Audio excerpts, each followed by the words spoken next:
Namaste and welcome to Kaivalya Yoga Gurukulam for the Kaivalya Marga class on the 5 elements, and we are taking this class with regard to the water element that we are currently studying. As always, let us begin the session with 3 Oms, so it helps our mind get into a state of focused attention for you and for me as well.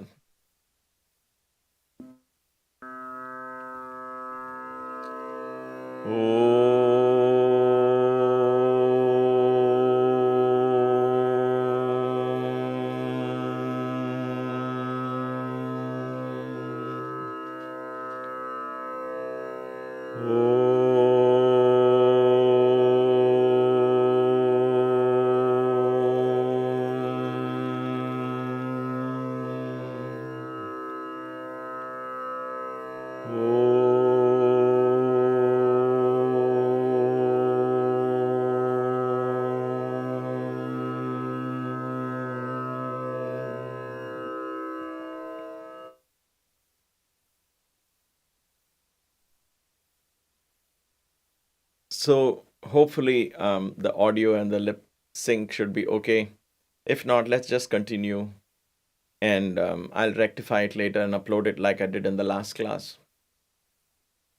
In today's class, we are going to take and explore the water element a little further and go a little bit into depth as regards the sense of taste is concerned.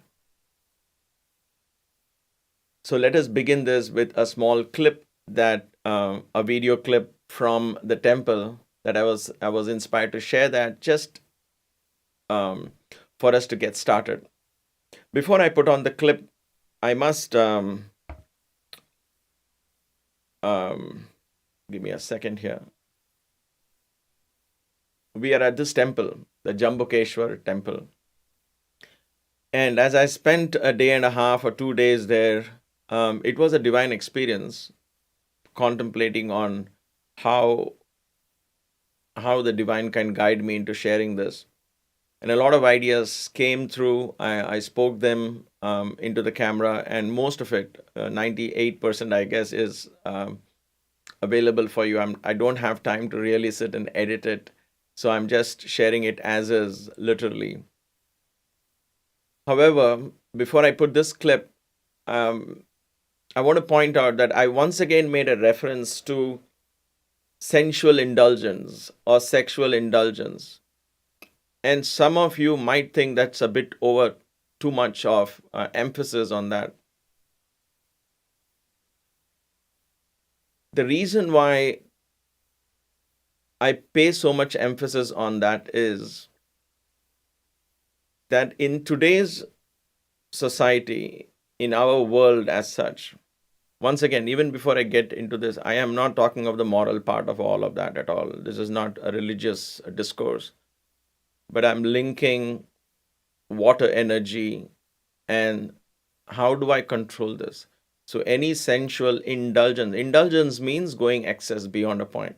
And why do I keep saying sexual indulgence? It's only because in today's world, because of this enormous amount of physical obsession, if you will. And again, obsession is more as a matter of fact. I'm not saying obsession is good or bad again. Don't read in between lines. And I try to keep judgment as much out as possible, both in my thinking and in my expression. So I want to make it doubly clear, I'm not judging anything. But it is, you will agree that it is a matter of fact that we have a physical obsession. And I mentioned this in the earth element as well. And it is important for me to mention it as part of the water element as well, because they are very, very closely linked. They are almost one, if you will. When I say physical obsession, it is the how do I look, what do I wear, what do I eat. And health is all about the body, physical health, physical health, physical health. If you see medicine today, there is very little done for mental health, and that's becoming a big vacuum being created in the mental health scenario. Um, there is very little research being done. There is little information available compared to the amount of research and medicine that's available for physical health. So, from a health point of view, again, we are focused about bodily health, and we are trying to fix it in the body level. When it comes to eating, we are only looking at it from the point of view of taste and texture and the color of the food. It's again very physical in our approach. That's what I mean by physical obsession.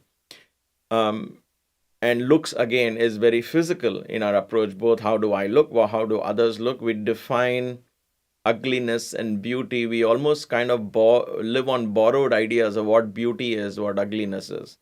We have defined what beauty is, and you and I borrow those same ideas and apply it um, without even understanding what is my true idea of beauty.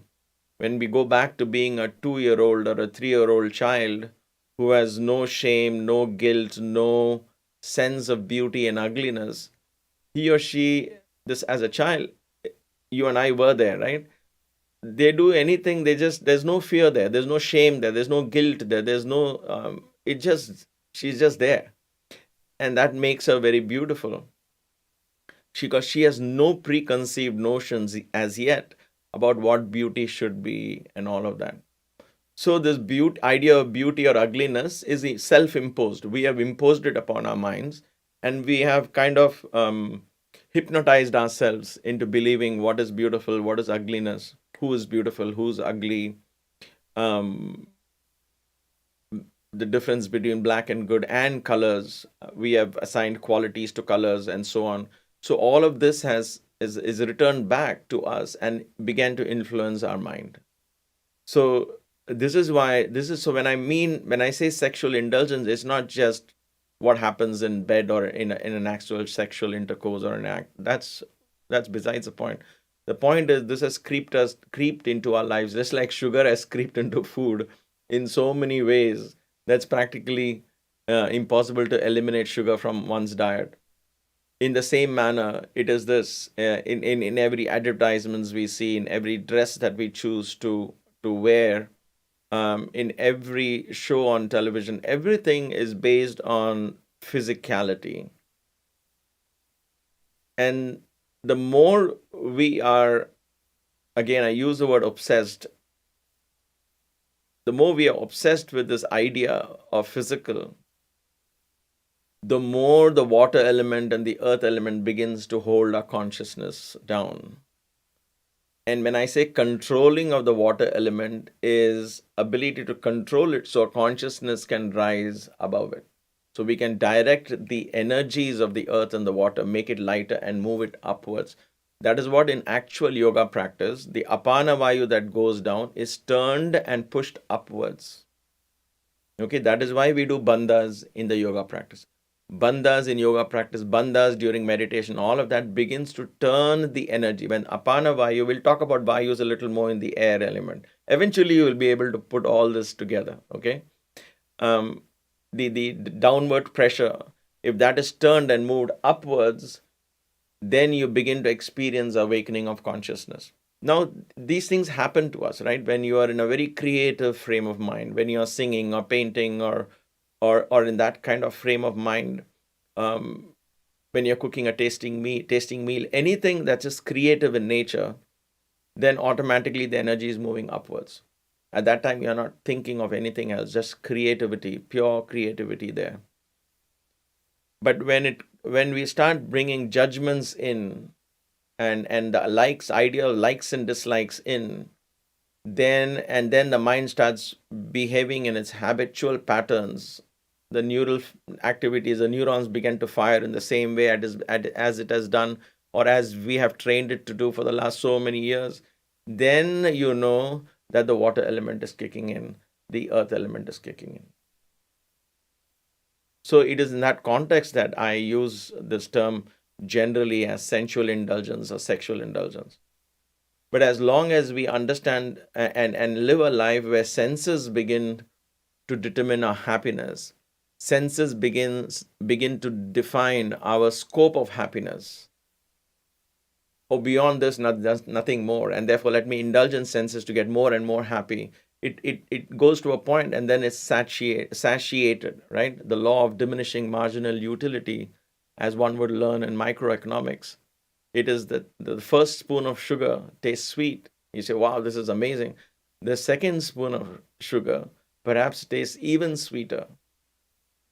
So that the graph goes up. The third spoon of sugar stays where it is. It doesn't increase. Then you say, no, something is wrong. So I'll have the fourth spoon of sugar. Then the graph starts coming down. Wait a minute. If senses are supposed to give us joy, then shouldn't more spoons of sugar mean more happiness, more pleasure centers in the brain open up and eventually lead us to nirvana? It cannot. That is the limitation of the senses. It goes to a point and that's it. Then there is satiation, satisfaction, let's put it that way. So there is a level of satisfaction is reached. And after that, again going back, you don't go beyond it. It's like hitting a head against a brick wall. That's it. And then the law of diminishing marginal utility says diminishing, right? So once it reaches a peak, then it starts coming down. So the fifth, sixth, seventh spoonful of sugar, it actually, your satisfaction level goes down. You don't want it anymore, right? So in spirituality, in spiritual awakening, in the path of yoga and kaivalya, it's different. You're looking for something, a joy that lasts, the joy that is never ending. In other words, there is no satisfaction in that joy. It just keeps going and going and going and increasing and comes in waves and waves and waves and waves and waves of bliss. That is a true experience. It's not an idea. It's not it's not a fantasy. It's not theoretical in nature. It truly happens when higher centers open up. Okay, so that is so intoxicating that your interest in sensual experiences begins to diminish, because you say, no, this is not what I enjoyed in that is nothing compared to the sweetness in the ice cream or the tip of the tongue that can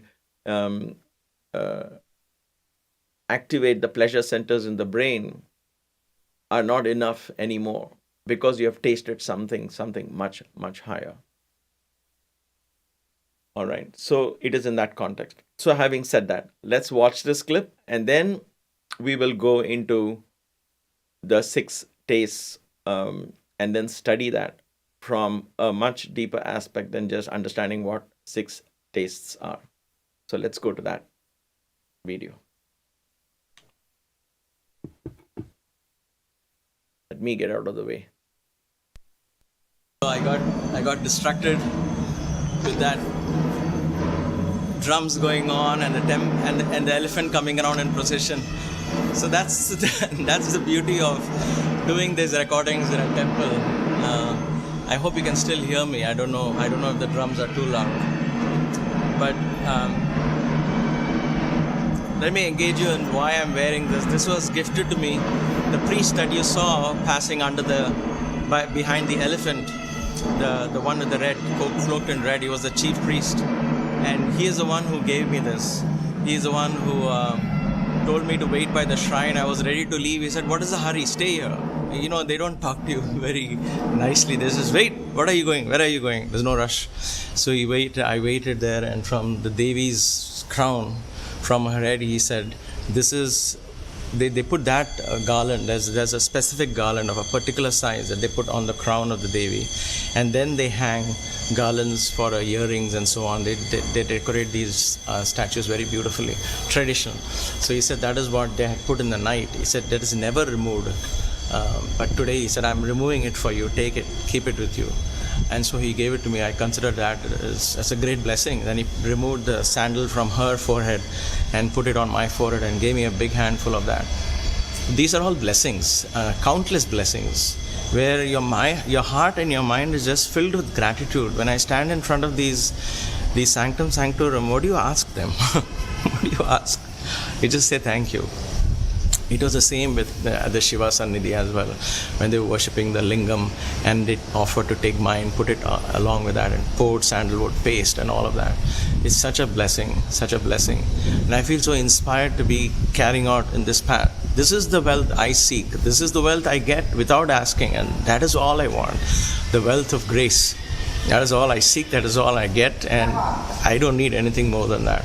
The joy that comes from this walking this path is priceless. It's inexplicable, and I don't think any wealth in the world can ever tempt me to stray away from such a beautiful path.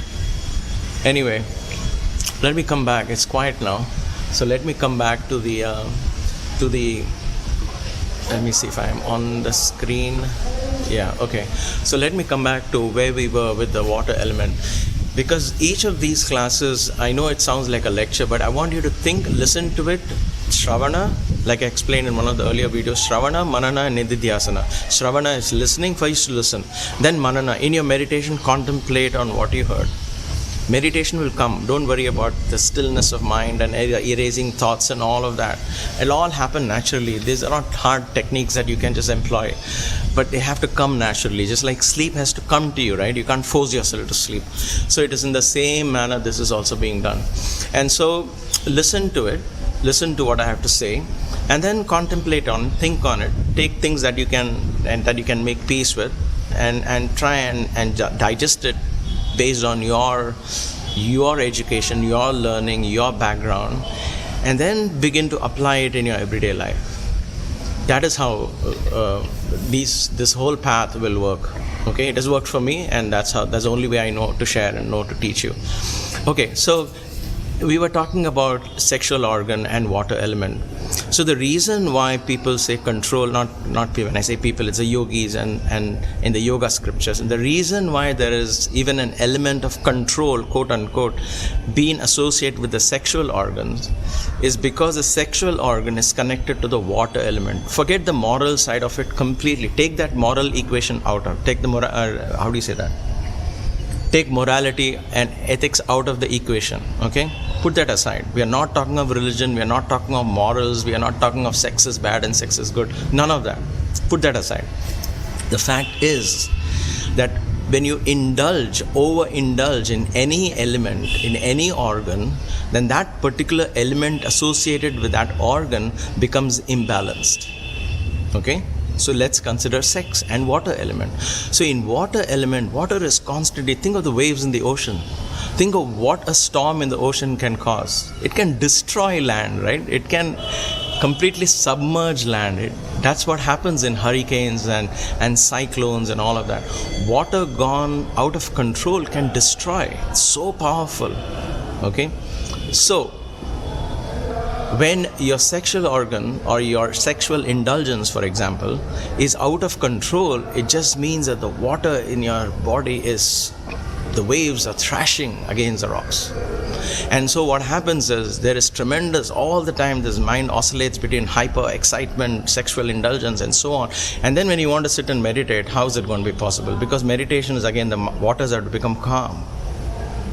The waves in the ocean begins to become calm like the lake, so it begins to reflect the moon of your mind.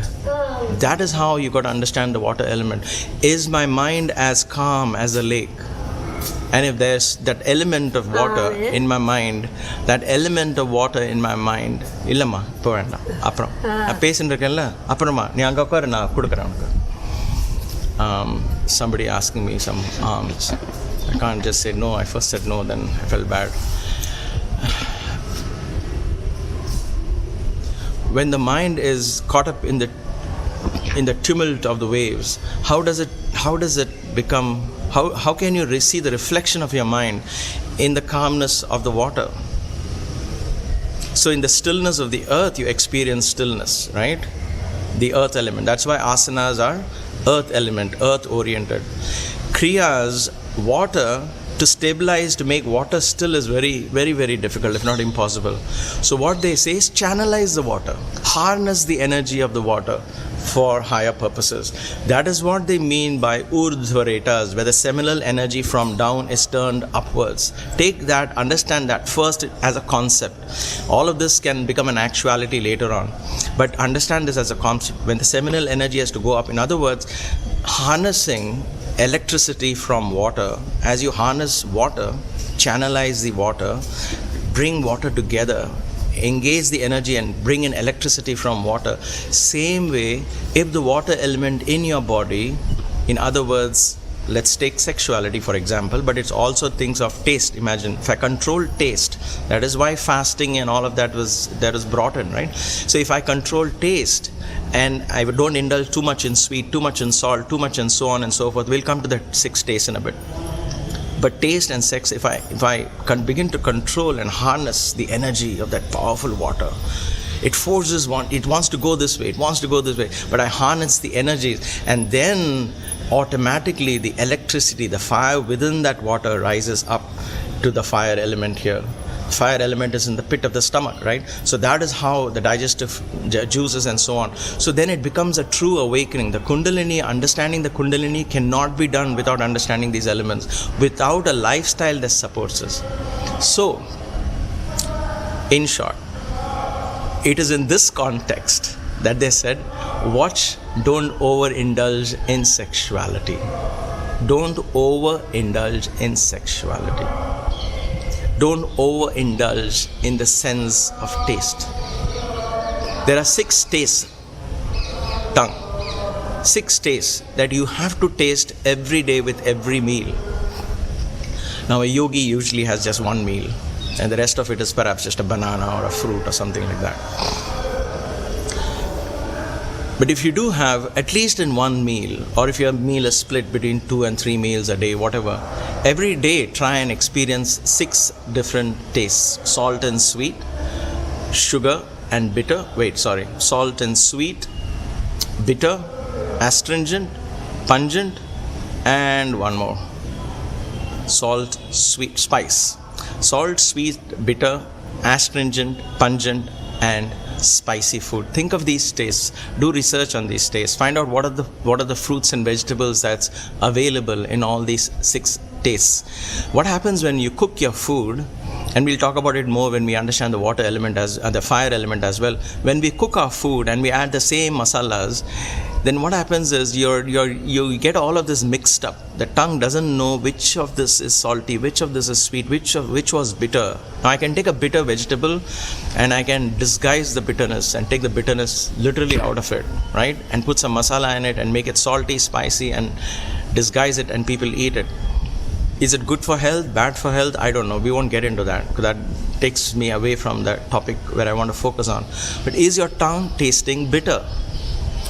Coffee is good. It's bitter. Have it without sugar. It's bitter. When you have it without sugar, you are tasting bitterness. Your tongue has to taste what is bitter, and you have to accept bitterness as part of, just like you accept sweet. Not one is better than the other. It's how you have trained your mind. From childhood, if we are trained into chocolates, cakes, oh, bitter is not good, sweet is good. And so the more we train to that, we train our mind to that, then we begin to indulge more on the sweet side. Okay, so something to keep in mind. Think of the 6 tastes. Are you tasting or allowing your tongue to taste the 6 tastes in every meal, or at least once every day?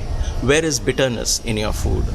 What is saltiness in your food? How much of salt? Not too much, not too less. Sweet, not too much, too less. Again, white sugar is not sweet. It's not even considered in yogic diet. Okay, it's if at all you have sweet, it's jaggery, it's cane sugar, and so on. It's organic cane sugar, so unprocessed. So you have salt, you have sweet, you have bitter, you have pungent. Onions and garlic are pungent, as an example. Then you have astringent, like pomegranates are astringent. Bananas, I think, astringent. And then you have spice. So chilies and so on. Green chilies, vitamin C. So these are the tastes that your tongue has to taste every time when you have a meal. And when you're able to balance your meal with all these 6 tastes, then what happens is your water element begins to come under control. Added to that is a controlled lifestyle. And that is why there has to be a season, a reason for every act, for every sensual indulgence, if you will. If there is no season and no reason, then we begin to harness the animal instinct in us. And therefore, we lose intelligence in our lifestyle. And therefore, all of this loses its meaning. And then we become victims of these elements rather than controller of these elements. So understand the water element, understand the 6 states, contemplate on the sexual organ, treat it as these are all divine energy centers in the body. There's nothing bad or good or bad about it. It's unfortunate how society has screwed up every aspect of what these ancient traditions were, unfortunately. But anyway, you as a student of yoga, as a path of Kaivalya, you have to focus on the water element and understand the significance of water element, the link between the water element and your sexual organ and the sense of taste. So once these are understood, then you begin to live a lifestyle where your thoughts, where your words, where your actions represent a balanced water element in the body. And that is very important. If there is too much of emotion in your words, too much of emotions, too much of crying, too much of laughing, too much, which means that there is water element in your words, in your thoughts. So analyze that. Let me pause here for a second. There's a crowd passing by.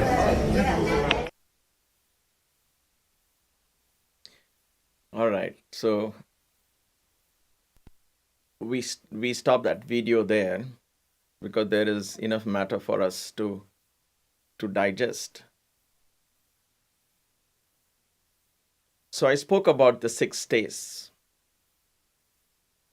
And this is where we are going to spend maybe a couple of classes understanding the importance of these 6 tastes and why is it that a science like Ayurveda, a lifestyle of a yogi, a yoga lifestyle recommends these 6 days. We should understand why. So let me share with you without getting too much in. I'm not getting too much into Ayurveda because I don't claim any expertise, but I have learned enough for me to practice, enough for me to understand the concept. Once I've understood the basic principles, which is all that a normal person would require. Unless you're an Ayurvedic doctor treating people, that's a different thing, right? You get into more details.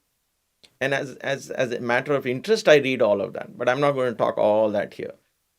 However, as students of yoga, interested in bringing yogic lifestyle into our everyday life, so why do we do this? Because we want to experience higher consciousness. That's the only aim. The objective of all of this is for enlightenment, for experiencing higher consciousness, sustained experience of higher consciousness, right? So in order to do that, one has to understand the link between all of these states, qualities, and so on. So it is purely from that point of view, I have felt that it is very important for me to at least share the basic principles of Ayurveda. Many of you may already know this, but bear with me if this sounds redundant and repetitive to you all.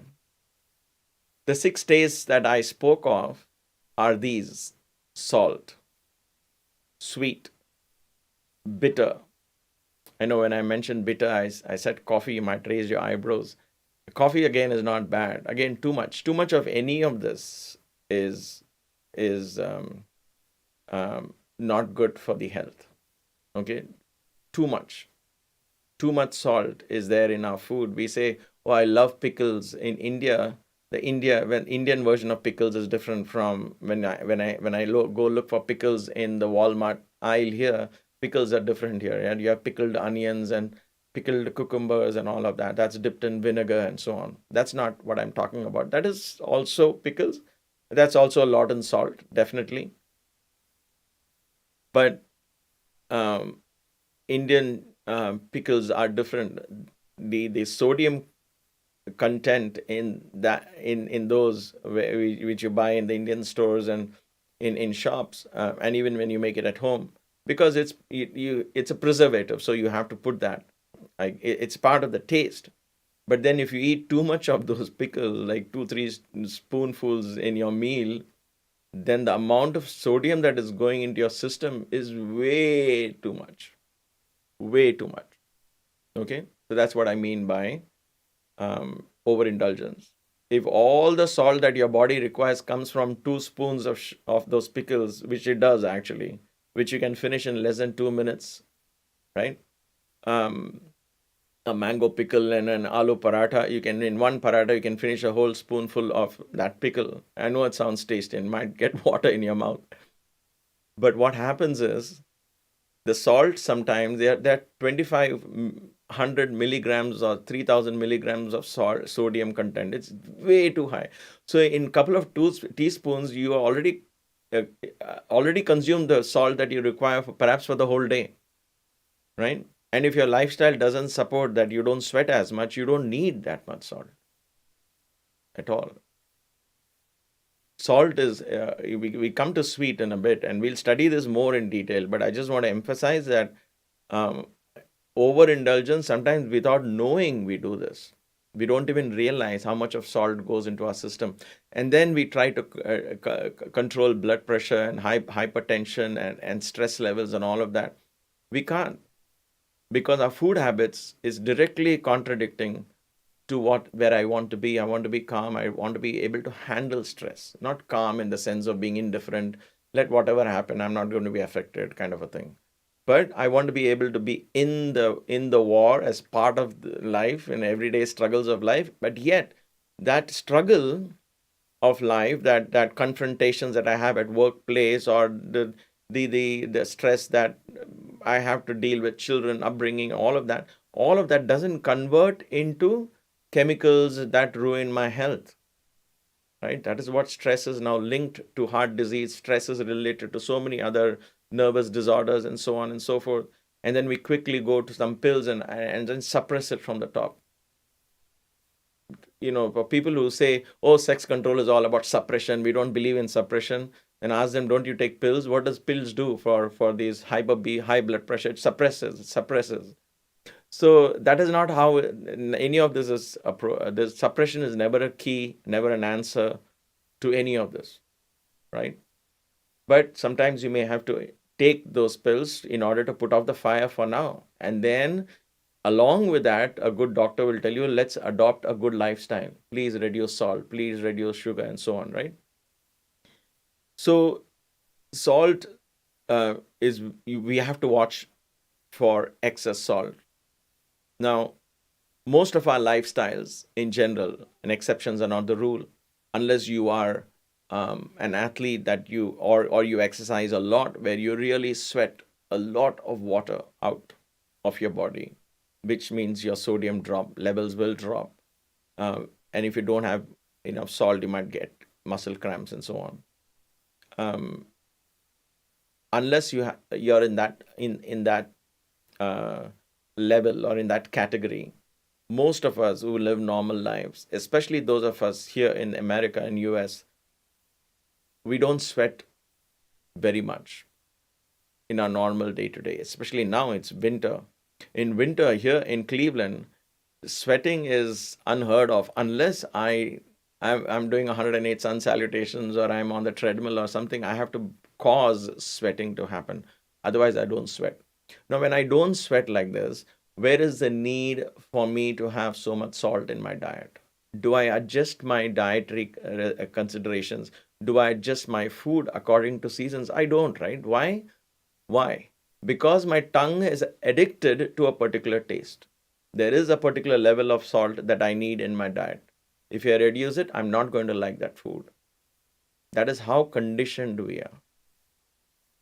That is where fasting and all of this comes and helps control that. That is how much. That's when I say water is like a storm in our body. This is what I mean. The amount of addictions are indications of the storms in your body. Okay, you don't have to be hyper in a conscious way. Unconsciously, subconsciously, there is so many storms that we have started, and we have got used to it so much so that it becomes normal. We think it's a normal way of life. I used to live with my uncle in Matunga in Mumbai, by the railway tracks for a little bit when my father got transferred to Haryana. This was before I came to Baba.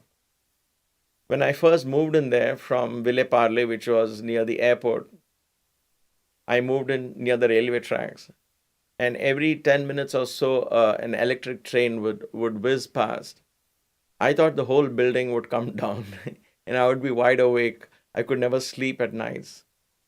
But guess what? After a while, what happened? I could sleep very soundly in a matter of a month or two. What happened? Did the train stop? Did their frequencies reduce? No. I got used to it. It is in the same manner in our life also. We get used to the storms. We get used to these states. We get used to what I call addictions. Addictions is directly related to the second center of consciousness, to Swadhisthana. Addictions, especially in taste, is related to the sexual organ. Addictions, especially with regard to taste, is related to the water element, the imbalance created. So when I'm talking of storms, don't say, "Oh no, I have no storms in my life." Ask yourself, am I addicted to a particular kind of food? What if my spouse forgets to put some salt, or I consciously put reduced salt? Can I live on reduced salt because I don't seem to need that much of sodium in my body? Can I do that? Ask yourself and try it out, and you will know. Your whole body will react. You'll get headaches. Your whole body will react because it will not like this. That is how chemically addicted we are to some of this. Now, on top of that, we have added things which are not organic. It's all chemical based, and it is being manufactured to keep you addicted so that you buy their product. So it's gone way beyond control. We have made our lives very, very, very complex. All because of this little tongue. Baba would say, this little thing that is inside your mouth is literally controlling your life and your reality around you. So, this link between tongue and sexual organ and water element, it's even science has discovered that the pleasure centers that the taste activates in the brain are the same as the sex act. So it's all related. All these rishis and yogis had understood all of this. It's amazing how, without all this modern technology and modern research labs, they already knew the link between all of this. So please pay attention when you hear something from the yogis and rishis. Where we messed up things is we brought in religion and we messed it up, and we brought in morality, ethics, and so on and so forth. And so it became a big mess. So that's why I am very consciously I keep saying again and again, let's leave that morality part of it. I'm not getting into that. So that it's up to your personal belief systems and all of that. So we leave that out. But you can't deny that what is electricity is electricity. What is water in my body is water. How do I harness the energies of water? How do I do it? So here it is. Control the senses, especially control the sense of taste. Because taste is related to the idea of experience in the head. I want to experience. That's why taste is such a powerful thing. If that tongue is turned inwards in Kechari Mudra, and I'll teach that as we go along towards the end, because the tongue which is going out to taste begins to taste effectively, right? It's turned upwards and it starts tickling the back of the roof of the mouth, because then the tip of the tongue begins to taste the divine somarasa, it is called, the divine joy that comes from highest center of consciousness. So the sense of taste was so important. So consider, as you see in the slide in front of you, salt, sweet again. Sweet. Whenever you're upset, we go for sweet. Whenever most of us eat, when I say indulge in eating, many of us, or most of us, eat because we are bored sometimes. In the holidays when you have nothing to do, you're just sitting, it's boring, it's raining outside, it's cloudy. Oh, I'm bored. You go and dig into the kitchen. I mentioned this earlier as well. But that's what we do. We eat out of boredom. If you're truly hungry, cut a piece of apple and eat. You might say, I'm hungry, but I don't want to eat apple. I want to eat something else. Then you're not really hungry. You're looking for something to please your tongue. Because if you're truly, truly hungry, like if you're lost in the desert and you have done 39 days of fasting, the 40th day, as it comes to breaking the fasting, you will take a date from the tree and eat it with pleasure. So that is real hunger. So when you're truly, truly hungry, a banana will satisfy you, an apple will satisfy you, half an apple will satisfy you. So think of that. When you say, I am hungry, but I don't want this, I want only that, then you're not, perhaps you're not truly hungry. So eat when you're hungry, not because your tongue begins to get dissatisfaction. Salt, sweet, bitter. Now, when I talked about these masalas that we put, we still taste the bitterness, right? If you have bitter gourd, for example, and you put as much as you disguise, there is still bitterness. But it is not the actual taste of that. So if you cut bitter gourd and put it in your salad and eat raw, when I talk about a raw meal, in your raw salad, in your raw meal, which I have recommended, I think, in the earlier classes, and if not, consider that at least one meal, once or twice a week. In that, what happens is you bring in all the tastes. Carrots taste very different from lettuce. Lettuce tastes very different from a bitter gourd. Bitter gourd tastes very different from, if it's not bitter gourd, that in your salad you put kale leaves, right? Kale, any of the green leaves, spinach, for example, comes under the bitter category. Spinach is actually quite tasty after you get used to it. It's a little learning taste.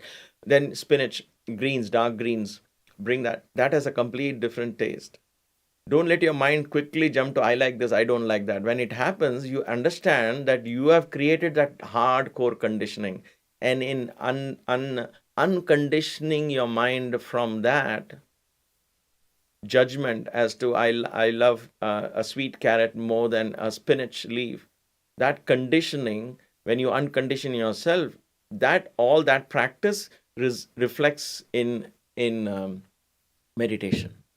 In meditation, then when you sit and you tell the mind, I want to focus, the mind just begins to obey. Because now the mind is not your master, it's becoming your slave, because you are telling the mind, no, this is not, this is your preconceived, you've been hypnotized to believe this. So let's rework it. Okay? So you're reworking the mind at the level of the taste. It has a direct influence on the quality of your meditation. That is why yogic lifestyle is so important, forms a basis for spiritual experiences, for spiritual growth, for spiritual awareness. All right. Same thing with pungent. When we talk of pungent and onions and garlic, again, why is there a general thing about, oh, I'm doing spiritual sadhana, I shouldn't have too much onions, too much garlic. Too much of any of those tastes are bad. Okay? Think of this in those days. Why did it then become a kind of a religious thing? And I'm going to mention that only here because many of us who are from India have this idea to follow, that somehow eating onions will not help me in my meditation and go against my meditation, or eating garlic. It is not so. It is overindulgence. So you stay away from onions and garlic and you indulge in salty food. You think it's going to help? No, it's not going to. It's addiction is the problem. Okay. Now, the reason why onions and garlics are not eaten on holy days and festival days in India, just think of it from a very simple common sense perspective. In those days, any festive occasion was a socio-religious occasion. Yagnas would be performed, mantras are going to be chanted, kirtans will be sung, the community gets together, people are together, and everybody's singing, chanting, and in that atmosphere, imagine if your mouth is full of garlic and onions, and you're going to chant and speak and sing, you're going to, the smell that comes out of your mouth is foul smell, correct? And people are not going to like it. So just from a social point of view, they said when it's religious days, avoid garlic and onions so you don't smell bad. When you're thinking of, when there is incense sticks and so on, you don't want to be, and they promote gas in the body. So imagine if there is flatulence in your body and you pass gas after having a meal filled with onions and garlic, no incense in that stick, no incense stick in that room is going to help. Correct? So it is those kind of reasons they said avoid it on religious days, avoid it on festive occasions where you're going to have people coming in and you're going to chant and do all of that. But from a meditation perspective, from a spiritual sadhana perspective, all of this had to be in limits. There is no such thing as onions are bad. Baba directly told me once, because he was making fun in a very light way. Okay, don't misunderstand Baba. He was quoting fun and he was pulling me because my name is Iyer. My last name is Iyer. So I belong to the class of priests, the Brahmins. So he was pulling my leg. He said, "Oh, you are Brahmins. You don't eat onions," or something. He was talking about the goodness of onions or something. Until then, I was not paying that much attention because I was getting used to following his Telugu. These are the early days. And so I can't exactly reproduce what he was saying before this particular statement, because I asked somebody what the statement meant, because he's looked at me and told me that. So he looked at me casually and he said, "Oh, you Brahmin priests, you don't eat, you Brahmins, you don't eat, right? Garlic and onions and all of that." And then he turned around and told me, he said, "Listen, what in Telugu there is he quoted something which is normally said in the Telugu community. Talli chesedi ulli chestundi something. Ulli chestundi something. I'm sorry, I'm not able to reproduce it right away. For those of you who know Telugu, forgive me. Talli chesi. That means what an onion can do, what an onion gives you, even a mother cannot give you. So he said onion has got good qualities. And then, of course, he added, too much is bad in everything. Too much is bad in everything. So I took that to heart. And to this day, I have not personally found onions or garlic as in any way as an impediment in the quality of my meditation. They have not. They have not. And I'm not a big fan of garlic. I have to be honest. I ask Maya to cut them into tiny pieces and put it in the salad. So I don't, 1 or 2 pieces. That's all we need. We don't need too much of these from a health perspective. They are very good. Garlic, especially, is excellent for health because it contains within it a nitrous oxide of some kind.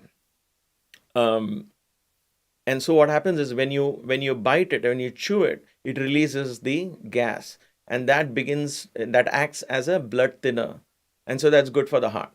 It's also good for pain. It's also good for inflammation of joints, and so on and so forth. But the garlic pills are not going to help you, because even today with all the technology, see what happens is, I know I'm digressing a little bit, but this is how the flow is coming. Let it happen, and we'll continue. We have more classes to do anyway. So when you cut a garlic, it in about 5 to 10 minutes of having cut the garlic, the gas is released from that. Okay? In all our technology, they have not been able to contain or preserve that gas in the garlic pearls or the garlic pills that you eat. Without that gas, garlic is pretty much just a tasty food. It has no health benefits, literally. Okay, just because you take garlic pills, it's of no consequence. It's a marketing gimmick. So when you eat raw garlic, you have to bite into garlic. You can't cut the garlic and keep it there for 2 hours before the food and then sprinkle on top of it. That's also not going to help. 5 minutes before you cut the garlic, maybe into small pieces or 2 pieces if you like to chew into a garlic. I don't, so I like it. I like it really cut small, so when I chew it, I don't taste it directly, but I do taste the bitterness. So you cut it 5 minutes before and then mix it in the salad and eat it. Then what happens, that gas is still coming out of that miracle food, that potent gas is coming, and that enters your system. That begins to act as anti-inflammatory. Not garlic pills, not garlic which is cut and kept for peeled from garlic. Peels, you keep it, don't cut the garlic, right? You keep it peeled and all, that is, I guess, okay. But don't cut the garlic and keep it for very long, because that releases the gas from the garlic, and then it is just uh, a vegetable which can add taste to your food, like you get in the hotels, right? They cut and keep it, so they just sprinkle it. It adds taste to your food, but it has really um, very, very less effective from. It's very less effective from the point of view of health. Something for you to consider. Okay, so that much that's enough for garlic and onions for now. But more than this, it is only our own mental makeup that we feel somehow something is wrong with that, and we are not supposed to eat it, and so on. But that is my humble opinion. You're welcome to differ with me if your experience has been different. All of these are subjective in nature. Now, astringent is the same thing. Spicy is the same thing. Again, not too much of any of this. We'll re-explore this with examples of fruits and vegetables as we go along, if it's required. But it's important here for us to understand that I'm just going to introduce it because we're running out of time. I don't have time to get into this in detail in today's class, but we will continue here. I'm going to introduce the 6 days from the point of view of three energies in us. And this is where I bring in Ayurvedic concept. Because without that understanding, your logical mind is going to say, what's the link between this and the five elements? Why are we studying 6 days when we are supposed to study water element? And I'll show you how Ayurveda has logically and beautifully brought in the link between the energies in our body, the kind of foods that you eat, and how each of these foods are linked to the different elements, the five elements. Okay, but in today's class, I'll just roll the dice and we'll see what the dice is. The three doshas, the three energy principles. There are three energy principles in us. There are three energy principles we know as the three gunas in the whole creation, as we learned in Sankhya philosophy. Okay, let's hold on to that thought. Let's leave that for now. In our body, in microcosm, another way to understand that from a completely different perspective, from a different angle, is also three in nature. The three energy principles in us, the three energy principles that dominate our mind, our emotions, our health predominantly. They are all reflections. So the health is therefore a reflection. That's why I keep saying body is a reflection of the three doshas. The three doshas, again, are a combination of the five elements. And therefore, if you understand the five elements, live a lifestyle with the five elements in harmony, in order, then the three doshas get balanced and all of that comes in place. We'll understand the three doshas in a bit. Ayurveda, Ayuhu, Ayur, the R is because Ayuhu and Veda are joined. So when you join in, it's called a sandhi. It's like I said in the other satsangs as well. When you join two words in Sanskrit, the place where it joins, pronunciations change. So Ayuhu means lifespan. Lifespan, life in general, lifespan in particular. Veda is knowledge, body of knowledge with regard to lifespan. How do you increase the lifespan? How do you live a healthy lifespan? That is what Ayuhu Veda, because you join, becomes R. The R comes in the middle. Ayurveda.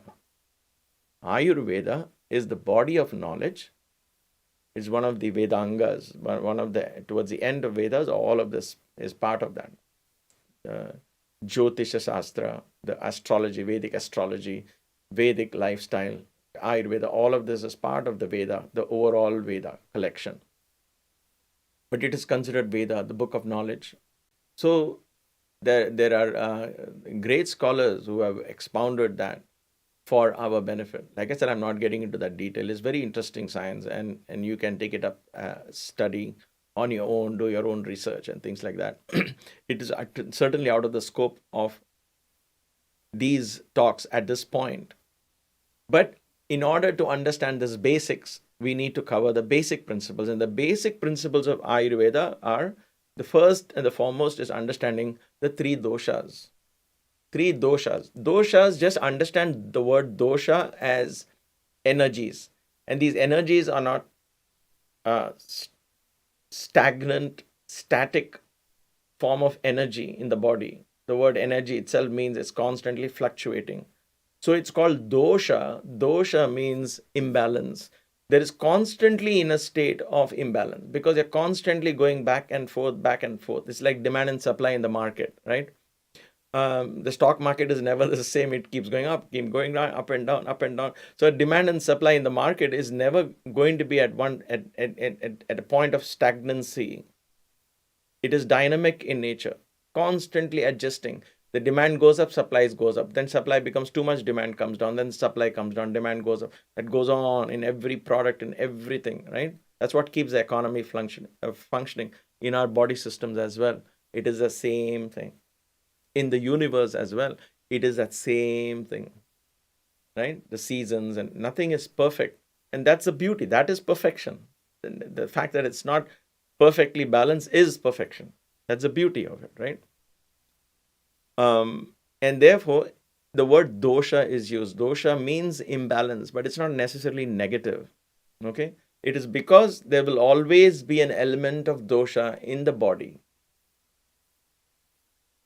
Otherwise, there are two states. Either you're not born or you're dead if there is no dosha. The fact that there is dosha means there is life. That doshas are constantly trying to balance each other. So with the practice of yoga, yogic lifestyle, you try to bring all these three doshas into balance. They begin to come into balance. The moment I begin to go away from my yogic lifestyle, this balance becomes more predominant. In other words, one of these energies will be more predominant than the other. Vata, Pitta, and Kapha. These are the three energy principles in our body. I'm going to end this class with just telling you Vata.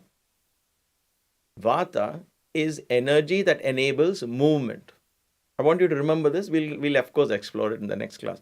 Vata is the energy related to movement, predominantly linked to the air element, the wind element. Vata means wind. Okay? Vata, wind, Vata, wind. Predominantly, what does wind do? Move. So understand that. Vata means movement. Okay. Pitta is related to the fire element. Pitta is fire. The quality of the fire is transformation. The digestive juices in your belly, they're acidic in nature. There is fire. What does it do? It transforms food into energy. So, Vata, movement. Why movement? Because of wind. Understand this simple. Okay, I'm hoping I'm not complicating it. Pitta is fire, Pitta from the stomach, and responsible for transformation, digestion, transformation, assimilation, all of that. So movement, transformation. Then comes Kapha. Kapha is related to water element as also the earth element. Because like I always say, water and earth are very close to each other. Okay? But predominantly water element and earth. So because it is earth and water in nature, because of the earth element there is stability, grounding. So one side is moving. The Vata is one extreme, moving. Kapha is slow, stability, grounding because of water and the earth. Okay? Slow grounding. And in between these two is transformation. Think of that. Vata, Pitta, and Kapha. Now you can do your homework and say Sattva, Rajas, and Tamas. Tamas is steady, Tamas is slow. So Kapha is, don't understand this as good and bad energies and all. Okay, don't leave judgment aside. Just link. Vata is moving space, wind. So Sattva, creativity, ideas, all Vata related. Pitta is transformation, constantly transforming these energies one into the other. So Pitta becomes Rajasic in nature. And Kapha is Tamasic, perhaps. Perhaps. These are all open for our interpretations and debates. There's nothing written on stone here. But I'm bringing to you a picture of Sankhya, the ultimate truth, and how all of that is transformed itself into energy principles in our body. And how? By understanding these energy principles, not only are we getting healthy, that's why I keep saying health is incidental. It'll come. Don't worry about health. Don't get so obsessed with the body that I should be healthy, I should be good looking, skin should be good, I should look in. All of that will happen. Okay, the one thing I couldn't stop is my hair for falling, so I can't speak for that. But all of that will happen. Okay, but what the beauty is, if you understand the relation between Vata, Pitta, Kapha, the cosmic energies in the universe, and all of that, then you'll begin to understand that, my God, my pulse, my breath, the rhythm of my thought is in tune with the rhythms of the universe. And in that understanding, the consciousness expands. And in that expansion of consciousness, you begin to redefine the I in you. And that constant rediscovery of the I, that constant redefinition of the I, is enlightenment. And that never ends. The more you discover the I in you, the more you'll redefine the I, the more you'll be open to higher dimensions. And since the I, the self, is infinite in nature, the state of discovery is infinite. The state of definitions are infinite. And therefore, enlightenment is a state of unlimited expansion. Let's stop here. Thank you for your patience. As always, I'll end the class with one Om and three Shantis.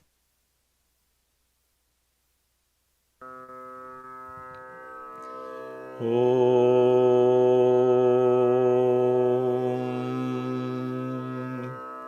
Shanti, Shanti, Shanti.